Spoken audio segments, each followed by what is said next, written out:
बुलेटिनच्या सुरुवातीला एक महत्त्वाची बातमी पाहूयात। सोनम वांगचुक यांच्या आंदोलनाचा आजचा 21वा दिवस आहे। उपोषणामुळे वांगचुक यांचं 9 किलो वजन कमी झाले।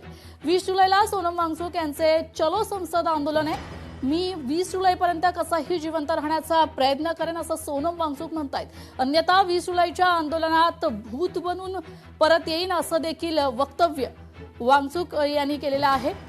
20 दिवसाच्या उपोषणामुळे वांगचुक यांचे सुमारे 9 किलो वजन कमी झालं असून डॉक्टरांनी त्यांच्या प्रकृतीबाबत चिंता व्यक्त केली आहे। विविध क्षेत्रातील मान्यवरांनी त्यांना उपोषण सोडण्याचे आवाहन देखील केले असले तरी त्यांनी नागरिकांना 20 जुलैच्या चलो संसद आंदोलनात मोठ्या संख्येनं सहभागी होण्याचं आवाहन केलंय।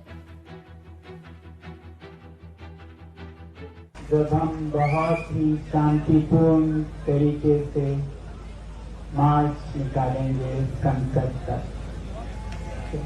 और हम सब एक साथ चलेंगे और देश के लोकतंत्र के मंदिर में अपने फरियाद सुनाएंगे, अपनी प्रार्थना सुनाएंगे।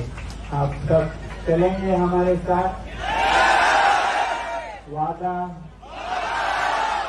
तो फिर मैं किसी भी तरह 20 जुलाई तक जिंदा रहूंगा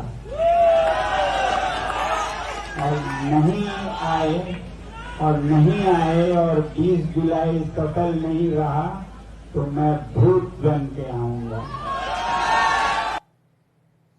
तो सोनम वांगचुक यांच्या आंदोलनाला मनसेचा पाठिंबा आहे। अमित ठाकरे यांच्यासह शिष्टमंडळ आज जंतर मंतरवर सोनम वांगचुक यांची भेट घेणार आहेत। वाळा नांदगावकर, नितीन सरदेसाई आणि संदीप देशपांडे यांचंही दिल्लीत उपस्थिती असणार आहे। तर आंदोलनस्थळी प्रत्यक्ष भेट देणार आहेत। सामाजिक कार्यकर्ते सोनम वांगचुक यांच्या जंतर मंतरवरील आंदोलनाला महाराष्ट्र नवनिर्माण सेनेनं पाठिंबा दर्शवलाय। मनसेचे एक शिष्टमंडळ आज नवी दिल्लीतील जंतर मंतर येथे आंदोलनस्थळी जाऊन सोनम वांगचुक यांची भेट घेणार आहे। या शिष्टमंडळात महाराष्ट्र नवनिर्माण विद्यार्थी सेनेचे अध्यक्ष अमित ठाकरे यांच्यासह मनसेचे ज्येष्ठ वाळा नांदगावकर, नितीन सरदेसाई आणि मुंबई शहराध्यक्ष संदीप देशपांडे यांचा समावेश असणार असल्याची माहिती पक्षाकडून देण्यात आली आहे। सोनम वांगचुक यांनी विविध मागण्यांसाठी जंतर मंतरवर आंदोलन सुरू केलं असून त्यांच्या आंदोलनाला देशभरातील विविध सामाजिक आणि राजकीय संघटनांकडून पाठिंबा मिळतोय। या पार्श्वभूमीवर मनसेचं शिष्टमंडळ देखील आंदोलनस्थळी जाऊन त्यांच्याशी चर्चा करणार आहे, त्यांच्या मागण्यांबाबत भूमिका जाणून घेणार आहेत। मनसेच्या या भेटीमुळे सोनम वांगचुक यांच्या आंदोलनाला आणखी राजकीय पाठिंबा मिळण्याची शक्यता व्यक्त केली जाते। आंदोलनस्थळी भेटीदरम्यान विविध राष्ट्रीय प्रश्नांवर चर्चा होण्याचीही शक्यता आहे।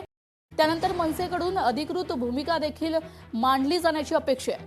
अमित ठाकरे यांच्यासह मनसेच्या वरिष्ठ नेत्यांच्या दिल्ली दौऱ्याकडे राजकीय वर्तुळाचे लक्ष लागले। या भेटीनंतर आंदोलनाबाबत आणि संबंधित मुद्द्यांवर पक्षाची पुढील भूमिका स्पष्ट होण्याची शक्यता वर्तवण्यात येते। नागपुरात आज ठाकरे सेनेचं रामरक्षा पठण आहे। अयोध्येतील दानपेटी चोरी प्रकरणी निषेध करणार आहेत। तर नागपूरच्या रामनगर येथील राम मंदिरात रामरक्षा पठण होणार आहे। त्यानंतर मंदिरासमोरील रस्त्यावरच उद्धव ठाकरे यांची सभा देखील पार पडणार आहे। पक्षप्रमुख उद्धव ठाकरे, आदित्य ठाकरेंसह पक्षातील वरिष्ठ नेते देखील तेव्हा उपस्थित राहणार असल्याची माहिती समोर येते।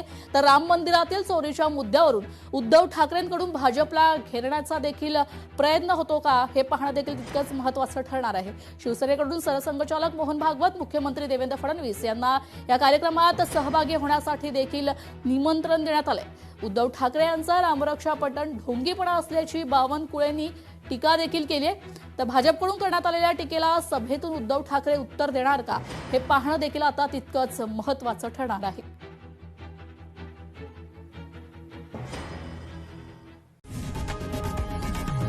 लोकशाही मराठी ऐका, पहा, जागरूक रहा।